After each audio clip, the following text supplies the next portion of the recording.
So, welcome back, folks, to part three of our really in-depth look at the Kharadron Overlords. Today, guys, we're going over Warscrolls.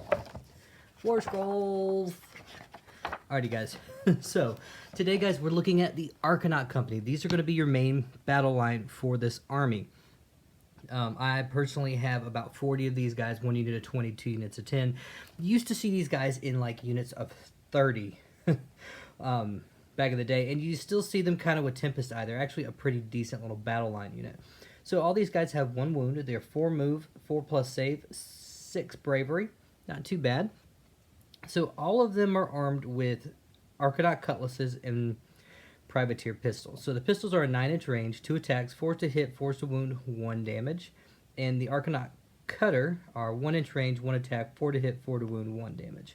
So not too bad as a base profile for a kind of a baseline battle unit. And they're a standard dwarf with a 4 save. That's actually pretty good. So you're making 3 attacks every turn pretty much, especially while you're in combat. Because remember, you can still shoot when you're in combat, but you can only shoot the thing you're in combat with. So, 1 in every 10 can have a Aethermatic Volley Gun, which is a 12-inch range, 6 attacks, 5s to hit, 4 to wound, 1 rend, 1 damage, so not too bad. 1 in every 10 can have a Light Skyhook, so 18-inch range, 1 attack, 4 to hit, 3 to wound, -2 rend, D3 damage. That's actually really good. That's why back before this book came out, you saw these units running nothing but skyhooks. So in a 40-man unit, you'd have 12 skyhooks. Okay, just craziness. All right. Aether Flare pistol and the volley pistol are upgrades for your sergeant. So the sergeant can have one or the other. So the Aether Flare is 9-inch range, 2 shots, 4s to hit, 3s to wound, 1 damage. Or the volley pistol, which is 9-inch. 3s to hit, or 3 attacks, 4s to hit, 4s to wound, 1 damage. I like the volley pistol just because it matches up with the privateer pistols, so I can just roll it all as 1 dice pool together. Alright, now, let's see here. You also have gun butts, which are the melee attack for the models with like the sky hooks and the volley gun. 1-inch range, 1 attack, 4 to hit, 5 to wound, 1 damage. So not as good as the cutlass, but still not terrible. Alright, and then you have the Sky Pike. This is what I actually really like. It's a 2-inch range, 2 attacks, 4s to hit, 4s to wound, 1 rend, D3 damage. So pretty good little array of weapons. And remember, guys, you can only take 1 of each special weapon for every 10 models in the unit now. That is a change that happened in this book, and it makes sense because that's how the kit comes out being built. And we kind of talked about that when we did the review of the Arcanaut Company and the unboxing way back when. Alright, so we basically already went over that. So the company captain, you get 1 model in the unit can be the captain, and it's either armed with the Aether Flare pistol, the volley pistol, alright, instead of the privateer pistol. Okay, and then he also has the cool option for, instead of the cutlass, he can have like the anchor, or I think he can also take like a bigger cutlass. Alright, so we also have the ability Glory Seekers. You can reroll Battle Shock tests for this unit while it is wholly within 9 inches of an objective, and add 1 to hit rolls for attacks made by this unit while it is wholly within 9 inches of an objective. This ability cannot be used if this unit is part of a garrison. So that's a pretty good little bonus ability. It's something you're really going to have to remember. Age of Sigmar is the game of objectives. We don't have many missions that are just go out and kill things. So that is a fantastic ability because you're really going to use these guys as your objective holders. Okay, so we already talked about these 2 guys in the character section. Let's save the boats for last, and let's just keep going on with actual figure models. Okay. Actual dwarfy dudes. Alright, so the Gunstock Thunderers, they changed pretty dramatically. When their Warscroll first came out, they were pretty broken, especially the mortar. Now with the new profile, it's pretty decent. So they have 2 wounds each, which is a big improvement, 4-inch range, alright, 4 to save, and 7 bravery. So, a unit of Gunstock Thunderers has any number of models, each armed with an Aether Shot rifle and gun butt. 1 in every 5 models, may replace their Aether Shot rifle with a gunstock mortar. 1 in every 5 may replace their Aether Shot rifle with an Aether cannon. 1 in every 5 models may replace their Aether Shot rifle with an Aethermatic fulminator, and 1 in every 5 models can replace their Aethermatic rifle with a deck sweeper. Now you get 1 gunnery sergeant in every unit, and they may replace their actually it's not even they may. You replace the model's weapon with a double-barreled Aether Shot rifle, gun butt, and drill bill. So that is a requirement. That's not an option. Okay, and then you also have what are called honor bearers. They're basically the guys with the big stone on their back. Let's see if I've got one right here. So this guy, the guy with the big gun there. I'm working on some more Thunderers for my Kharadron Overlords right now. So you can reroll Battle Shock test for a unit that includes any honor bearer. So it's 1 in every 5. So basically 1 in every box you get, you can make an honor bearer out of it. So not too bad. So let's look at the weapons before we get into the abilities. So the standard Aether Shot rifle is something I really like, and I'm going to be honest with you, I'm kind of lazy and want to roll 1 dice pool for every unit. So it makes sense. But the Aether Shot rifle is an 18-inch range, 2 attacks, 3s to hit, 4s to wound, 1 rend, 1 damage. So not too shabby of a gun, if I have to be honest with you, especially if you take 20 of these guys. That's 41 shots. Because where is it? The double, 42 shots, because the sergeant's weapon has 4 shots rather than 2. It's pretty much the same profile, just more shots. All right. So that's a ton of firepower coming out of the frigate. Not the frigate, the ironclad. And then, you can buff them up with some characters like the admiral and things like that. All right. So the Aethermatic fulminator, which is the little flamethrower thing, 9-inch range, 3 attacks, 3s to hit, 3s to wound, 1 rend, 1 damage. Not bad. It also has some special rules later. So the deck sweeper has a 12-inch range, 4 shots, 4s to hit, 4s to wound, 1 rend, 1 damage. So not too bad either. The Aether cannon, which is a 12-inch range, 1 attack, 4s to hit, 2s to wound, -2 rend, D3 damage. The gunstock mortar, which is a 12-inch range, 1 attack, 4 to hit, 3 to wound, no rend, D3 damage. So the special weapons kind of give you some alternatives in there. I'm not going to lie to you, I built a unit of both. So I have a 10-man unit with all Aether Shot rifles and a 10-man unit with all the special weapons. So it's going to be interesting, and I'm going to keep my opinions on which weapons to use and which not to use until I get a lot of games in with them, because I think only play testing is going to tell us truly which is better. And there's going to be situations where one's better than the other. If they're in a ship, if they're not in a ship.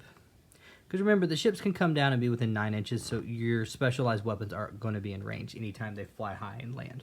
So, not too bad. So there's abilities. Choking Fug.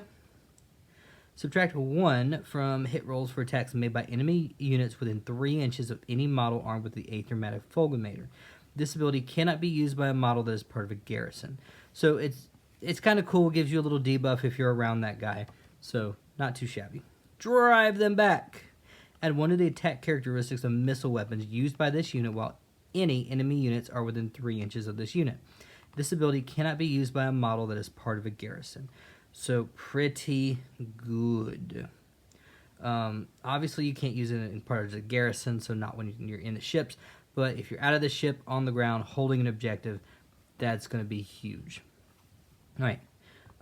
Pin them, shred them, finish them. Add 1 to hit rolls for attacks made with a gunstock mortar, deck sweeper, or Aether cannon when it is used by a unit that has at least 1 of each of these weapons, i.e. at least 1 mortar, 1 deck sweeper, and 1 Aether cannon. This ability cannot be used by models as part of a garrison. So you don't get this in a garrison, but at the same time, you get bonuses to hit. So that's actually pretty good, especially when you combine it with drive them back, because both of them can't be used in a garrison. So if you have the unit with the special weapons on the ground, they get assaulted, or they get charged. You survive the 1 round, and then you just turbo murder them with your shooting, because you're going to get +1 attack to every weapon, and then +1 to hit with the deck sweeper, Aether cannon, and mortar because of it. Now remember, it does not say the fulminator in here, so that is something to watch out for. But overall, guys, this is probably my most favorite unit in the book, and they can be unlocked as battle line. by one of the cities later on, and we'll talk about that more when we get to that. Alrighty.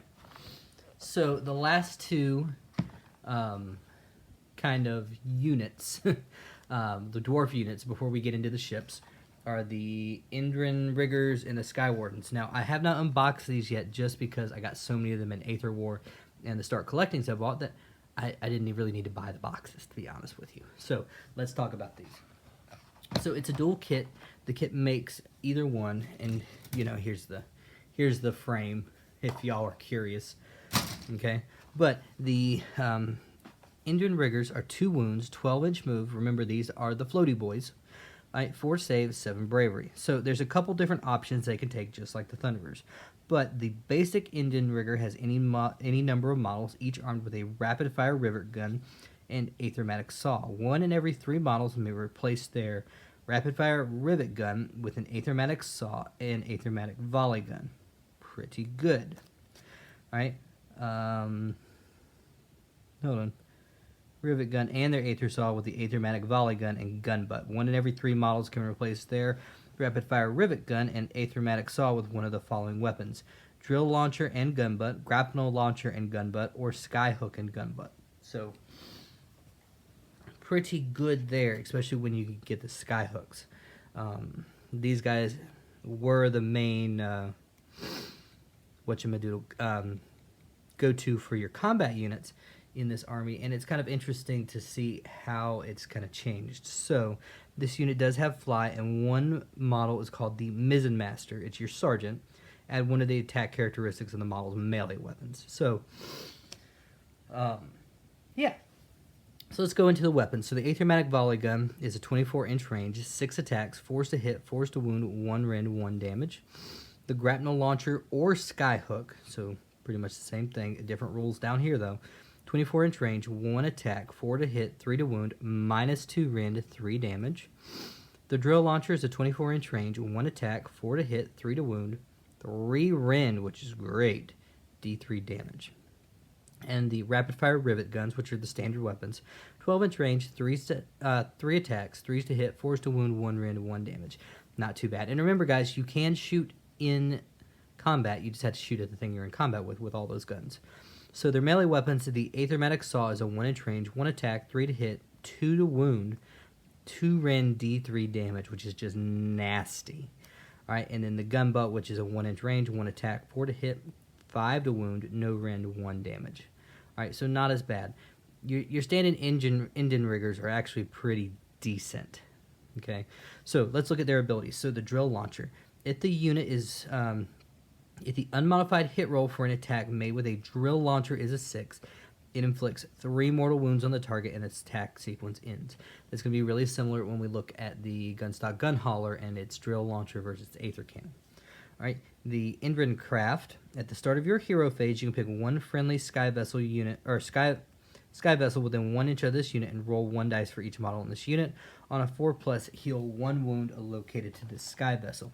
Now that's really interesting because remember, they do have the Hitcher rule, just like our Brock Gunderson and the Indra Master with the dirigible suit. Same rules as that.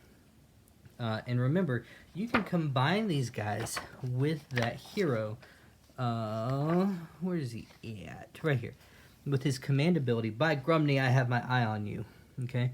So it allows you to re-roll that dice to determine if you heal wounds in the sky vessel, which is really good. So you have some good synergies there. All right, the grapnel launcher. Oh, I'm gonna sneeze. Maybe? No? Okay. Woo! All right. So the grapnel launcher. Enemy units cannot retreat if they are within 3 inches of any models from this unit armed with a grapnel launcher. So pretty good. It has changed. It used to be where you kind of moved closer. So that's a little different. Now the sky hook is what allows you to do that. So add 1 to charge rolls for this unit if any models from this unit are armed with a sky hook. So it's not like it used to be where they kind of got to skirt around the battlefield with the sky hook, with the grapnel launcher. That has changed. But overall, guys, this is still a pretty decent unit. Especially if you're playing a very, very heavy sky vessel army, you can take these guys to kind of heal some wounds on some units in games, which is actually pretty good. Now, they're not as good as the Indian Masters at healing sky vessels, so it's kind of a weird situation. Yes, these guys have good move, but they don't heal as much. So if you're taking them for a healing function, the Indian Master in the boat itself might be better, because then he can attack and use the sky fly high ability and all that good stuff. But overall, not a bad unit. I'm definitely going to have some in my army. I just don't know how much gameplay they're going to see, to be 100% truthful with you. Now, on to the next profile, guys, are our Sky Wardens. You didn't see these that much in gameplay with Kharadron Overlords, but now you may, just because Indian Riggers aren't the same as they used to. These were your kind of like go-to combat unit. Now the Sky Wardens actually may be able to do that. That's their intention, and that's their lore in the book, so hopefully, let's see. Alright, so they have 2 wounds each, 12-inch move, 4 saves, 7 bravery. The weapon profiles are the same for the Aethermatic volley guns and the grapnel launcher / skyhook, and the drill launcher. But they have Vulcanizer pistols, which are a 9-inch range, 2 attacks, 3s to hit, 3s to wound, 1 rend, 1 damage.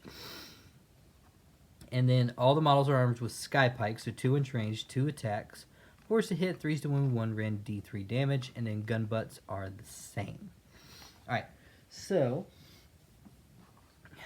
just like with our Indian Riggers, 1 in every 3 models may replace their Vulcanizer pistols and skypike with an Aethermatic volley gun and gun butt. 1 in every 3 can replace their Vulcanizer pistol and skypike with one of the following weapons: the drill launcher, the gun butt, grapnel launcher and gun butt, or skyhook and gun butt. That's a lot of butts. Alright, they fly. The sergeant gets +1 attack to the model's melee weapons, so it really makes you not want to give your sergeant special weapons, which is a good thing. Alright, so the drill launcher, same thing, a 6 inflicts 3 mortal wounds on the hit roll. Okay, the grapnel launcher, same thing, cannot retreat within 3 inches of models armed with the grapnel launcher. Alright, hit your rule is the same. Alright, and then skyhook, add 1 to charge rolls for this unit if it is armed with a skyhook. So, pretty good. Remember, the skyhook is different than the sky pike. Alright, sky mines. This is where this unit's different. These are little mines floating above the unit. If an enemy unit that can fly ends a charge move within 1 inch of any friendly unit with this ability, you can roll 1 dice for each model in that enemy unit. For each 6, that unit suffers 1 mortal wound. So, not too bad. But they had to have fly. So, Night Haunt, this is your worst nightmare. But besides that, it's going to be kind of situational. And it's going to be one of those rules that you really have to remember, because it's going to help you out. But at the same time, you're probably going to forget it, because it only comes into play against models with fly. Alright, so timed charges. Roll 1 dice for each enemy unit that is within 3 inches of this unit immediately before this unit makes a retreat move. On a 4+, the unit being rolled for suffers D3 mortal wounds. So it's actually not a bad strategy. You could go in and try and attack something. If your sky pikes don't do damage, you can flee out and just do mortal wounds. So pretty good. Especially if you have a command ability that lets you retreat and still charge. So not too shabby. A good way to get some extra damage in there. Alright, so on to the floaty boys. The big ships, the big daddies, the thing that drew me to this army that made it so different. So the gunstock gun hauler is probably now all the ships got massive changes to them, but the gunstock gun hauler is one of those that changed so much to where it's actually not a bad option anymore. So it has 10 wounds, 12 move, 4 save, 7 bravery. So it has 2 options for its weapon. It can take the drill cannon or the sky cannon. The sky cannon has 2 different profiles, a shrapnel mode and a shell mode. So the shrapnel mode is an 18-inch range, D6 attacks, 3s to hit, 3 to wound, 1 rend, 2 damage. Not too shabby. The shell version is 24 inches, 1 shot, 3 to hit, 2 to wound, 2 randed D6 damage. So you have a lot of variability in there. Now, the drill cannon is just like the engine riggers and the and stuff. So the drill cannon is a 36-inch range, so it has a massive range. 1 attack, 3 to hit, 3 to wound, -3 damage, or -3 rend, D3 damage, which is pretty great. And then obviously it has an Aether Shot carbine, so 12-inch range, 2 attack, 3 to hit, 4 to wound, 1 rend, 1 damage. Not bad. And then the crew can attack with boarding weapons. So 1-inch range, 4 attacks, 4 to hit, 4 to wound, 1 damage. Now, these guys changed a lot because if we look at their profile, the Gunstock Gun Hauler, right, they can't go into groups of 3, which would have been cool, but still one option, and they can be battle line. So as far as the rules, it has flight, has a head full once per battle at the start of the movement phase. You can say this model will move ahead full. If you do so, add 6 inches to the move characteristics of this model in that phase. Oh, not too shabby. So the escort vessel is probably going to be one of the reasons why you see this model the most. And you're going to see it around other sky vessels. So roll 1 dice each time you allocate a wound or mortal wound to a friendly sky vessel other than the Gunstock Gun Hauler while it is within 3 inches of any Gunstock Gun Haulers. On a 6, that wound or mortal wound is negated. Pretty good, right? Alrighty. So, then they also have bomb racks, which are these little things on the back, which are kind of pain in the butt to put together on this model. But the bomb racks, so at the start of the combat phase, you can pick 1 enemy unit within 1 inch of this model and roll a dice. On a 4+, the enemy unit suffers D3 mortal wounds. So pretty good, right? Disengage! This model and any models in its garrison can retreat and still shoot in the same turn as long as there are no enemy units that can fly within 3 inches of this model at the start of the retreat move. Not too bad. Alrighty. Fly high. So this is the rule you're going to see on all the big sky vessels. Okay? So instead of making a normal move with this model, you can say that it will fly high. It can retreat and disengage when it does this. If you do so, remove this model from the battlefield and set it up again more than 1 inch from enemy terrain features or objectives and more than 9 inches from any enemy models. Alright, the drill cannon. So that's actually pretty good. And there are some engine works that we went over that allow you to do that multiple times. So pretty good. Now, some of the sky vessels do have limitations on when you can do this based off the number of wounds you can do. So the drill cannon is the unmodified hit roll for an attack made with a drill cannon is a 5+. That attack inflicts 3 mortal wounds on the target and the attack sequence ends. That's pretty good. Now it's better than the engine riggers, which were on a 6. This is on a 5. And at 36-inch range, you're going to be shooting this weapon every single turn. So that's actually a pretty good little ability. And then the sky cannon, basically you choose which of the profiles you want to do. So overall, guys, this model is fantastic. When we talk about the engine works for this, the folding compartments where you can put 5 Thunderers in here will really beef up this unit. So that's another, that's 12 Aether Shots coming out of that model at 18-inch range. So it really buffs up the firepower of this and makes it a really fantastic unit. So super cool. Alright, so we're going little to big, guys, just so you know. So the Arcanaut Frigate. This is the only, so there's only 2 profiles that have a degrading profile, and it's the Ironclad and the Frigate. But the Frigate has 14 wounds.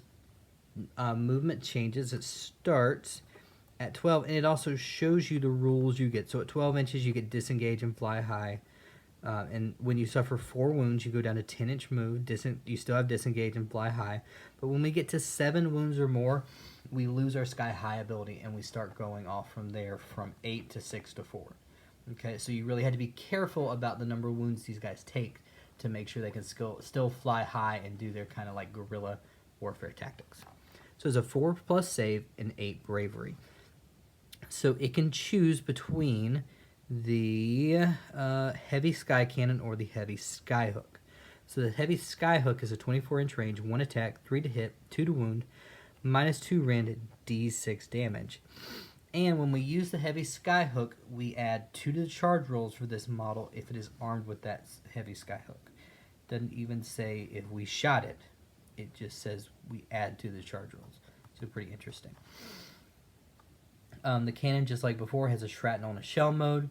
The shrapnel is 24-inch range, d6 attacks, 3s to hit, 3s to wound, 1 rend, 2 damage. Pretty good. And then the solid shell, which is 30-inch range, 1 attack, 3s to hit, 2s to wound, -2 rend, d6 damage. Pretty good little weapon. All right. Now, no matter which main weapon you choose, you're always going to get your Aether Shot carbines, which are a 12-inch range. You're going to get 4 attacks, 3s to hit, 3s to wound, 1 rend, and 2 damage rather than the 1 like the Gunstock Gun Hauler has. So overall, guys, this thing has a lot of firepower, and it has the maneuverability to make sure it can keep firing. So pretty good. Now, as far as melee weapons goes, it does have boarding weapons, which is a 1-inch range. The attacks change. They start at 6 of the full profile, go down to 2 when we're at 13 plus wounds. All right. 4s to hit, 4s to wound, 1 damage. So nothing too crazy, but still not bad. All right. Oh, people, what are you doing? There we go. All right. So it does have a new rule called Flying Transport. It can garrison up to 15 friendly marine models, even though it is not a terrain feature. So that's a pretty good ability. Remember, you can still shoot and fight out of this as well. Okay. Now, it cannot fly high if there are 11 or more models in its garrison. So basically, you can either put 1 unit of Arkanauts in here and still fly high. You can't put any characters because it'll bump you over the 11. Or you can put a 5-man Thunderers unit in here and then a character or 2. Okay? And still be able to do that. So its abilities are Aethermatic Navigator and Indian Rigger. In your hero phase, you can heal 1 wound allocated to this model. In addition, you can reroll run rolls for this model. So not too shabby. Bomb racks. At the start of a combat phase, you can pick 1 enemy unit within 1 inch of this model and roll 1 dice. Add the bomb racks modifier from this model's damage table to the roll. On a 4+, the enemy unit suffers D3 mortal wounds. So at full wounds, you have +1 to that, and then after that, when you drop down to 10 wounds, you get a -1 modifier from there. So not too shabby, a good way to get some mortal wounds off. All right, disengage. This model, and remember, guys, this disappears after 7 wounds or more. Okay, so you really have to be careful about that. So this model and any model in its garrison can still shoot if this model retreats in the same turn, as long as there are no enemy units that can fly within 3 inches of this model at the start of the retreat move, and there are less than 10 wounds allocated to the model at the start of the retreat move. All right, so pretty good. Okay. Oh, sorry. Disengage, we lose that at 10. We lose fly high at 7. So you really have to be careful, and this isn't a bad ability. It kind of lets you run away and get out of combat if you need to. Alright, so fly high, same as before, but you have to have less than 7 wounds to do this. Okay? And remember, you cannot fly high if you have more than 11 or more models. Okay? So the heavy skyhook and the heavy sky cannon, we already went over that. So overall, guys, the frigates are fantastic in this new book. There's some good firepower, the points aren't bad, and you can use them as transports. Now, I don't think you're going to see like just armies made up of all frigates, which would be super cool, but it's just not going to happen. You're probably going to see 1 or 2 on the table, and they're probably going to be used as a fire base for Thunderers, because I'm not going to lie, you combine the cannon with a unit of Thunderers inside, especially because it can transport 15 models. That's 32 Aether Shot rifles, or you can use the special weapons in here, and you drop down 9 inches, and then you can still shoot everything, which is good. Just remember, guys, it says in here you drop down more than 9 inches. So if you put Arcanaut Company in here, they cannot shoot their pistols if they sky high, because you won't be within 9-inch range. Okay? A lot of people drop them within 9 inches, but you actually have to be 9 1/4 away from the enemy. So yeah, not the best decision rules wise. I wish the Arcanaut pistols were 10 inches because of that exact rule, but meh, it is what it is. All right, so the last profile, guys, we're going to look at is the Ironclad. The Ironclad saw the most change and a huge points increase. This thing, you know, let's look. The Ironclad is 510 points. So it's a lot of points, guys, but it's great. So it has 18 wounds. The move starts at 10 and goes down to 4. Has a 3+ save and 8 bravery. It can fly high as long as it's not taken 7 or more wounds, and it can disengage as long as it's not taken 10 or more wounds. All right, so just like before, it can either take one of the 3 weapons, either the Great Volley Cannon, the Great Skyhook, or the Great Cannon. All right, or the Great Sky Cannon. So the Great Sky Cannon, the shrapnel mode is a 24-inch range, 6 attacks, 3s to hit, 3s to wound, 1 rend, 2 damage. The Solid Shell is a 30-inch range, 1 attack, 3s to hit, 2s to wound, -2 rend, and a straight 6 damage, which is just crazy. That's what I chose for mine.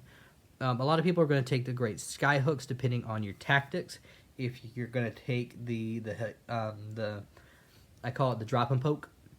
All right, and we'll talk about this in a minute. But the Skyhook is a 24-inch range, 1 attack, 3s to hit, 2s to wound, -2 rend, 6 damage as well. So that's actually pretty good. It's basically the Aether Cannon with minus. Oh, that's actually really good. Okay, I do like the Skyhook as well. It's going to be a close tie between the two. I'm probably going to get a second Ironclad anyway, so I'll probably build the second one with the Skyhook. So the Great Volley Cannon, it's probably my least favorite out of them, but it's not terrible. It's an 18-inch range, 4d6 attacks, 3s to hit, 3s to wound, 1 rend, 1 damage. You have the Aether Shot Torpedoes, which are a 24-inch range, 4 attacks, 4s to hit, 3s to wound, 1 rend, d3 damage.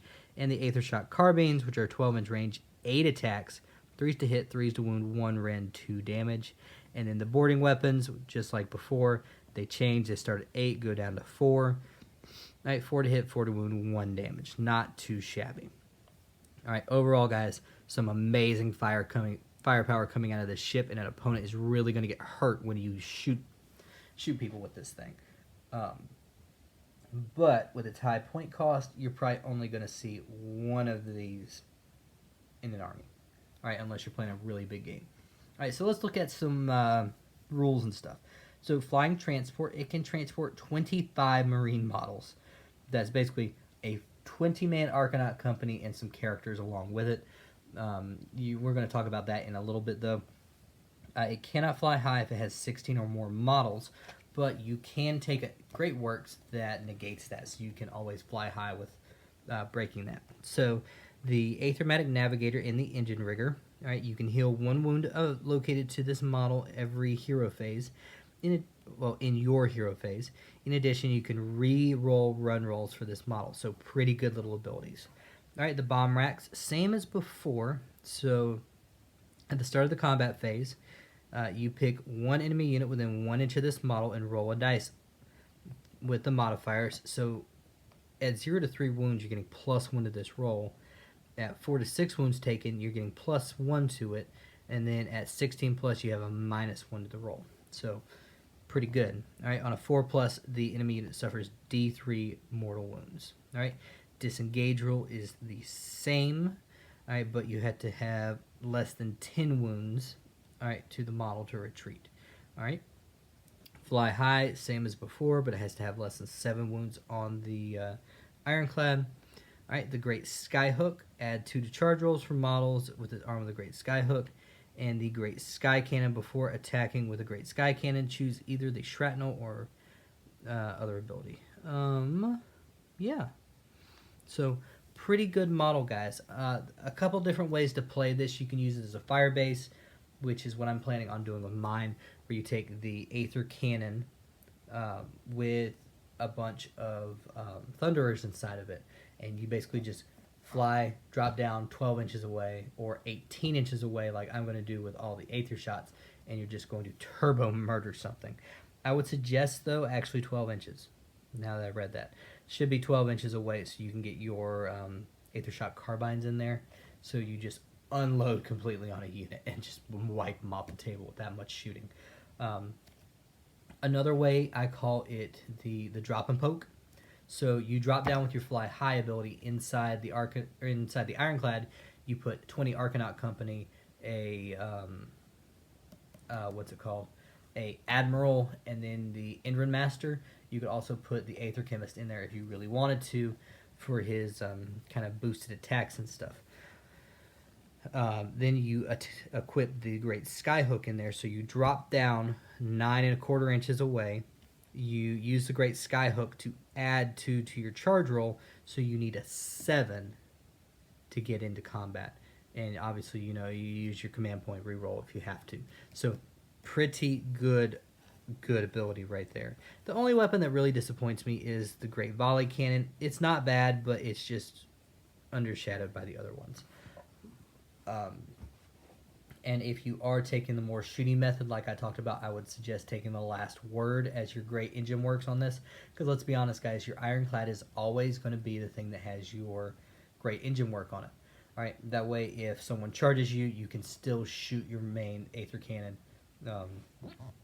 And you can choose which profile you want to shoot then, too.